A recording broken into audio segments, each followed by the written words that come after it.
4 साल बाद नवाज शरीफ की वतन वापसी। खुसूसी तैयारा कल सुबह 9:25 पर दुबई से इस्लामाबाद रवाना होगा। दिन 12:30 बजे इस्लामाबाद में लैंडिंग होगी। शहर इक़्तिदार में 1 घंटा क़याम के बाद लाहौर के लिए उड़ान भरेंगे। 2:20 पर लाहौर एयरपोर्ट आमद मुतवक्के। कायद नून लीग मीनार पाकिस्तान पर अजीमुशान जलसे से खिताब करेंगे। जलसागाह में तैयारियां मुकम्मल। मरियम नवाज और शहबाज शरीफ ने जायजा लिया। कराची में 12 लड़कियों की पुरस्रार मौत और खुफिया तदफीन। बोल न्यूज़ हक़ाइक़ सामने ले आया। पुलिस का कहना है कि लड़कियों की अमवात डांस पार्टीज के दौरान ममनुआ अद्वियात के ज्यादा इस्तेमाल से हुई। सचल से कंबल में लिपटी लाश ने कई राज खोल दिए।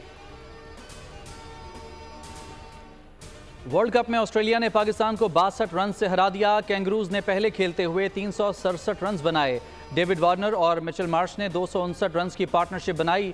शाहीन ने 5 और हारिस ने 3 शिकार किए। पाकिस्तान की तरफ से इमामुल हक और अब्दुल्ला शफीक की निस्फ सेंचुरियां।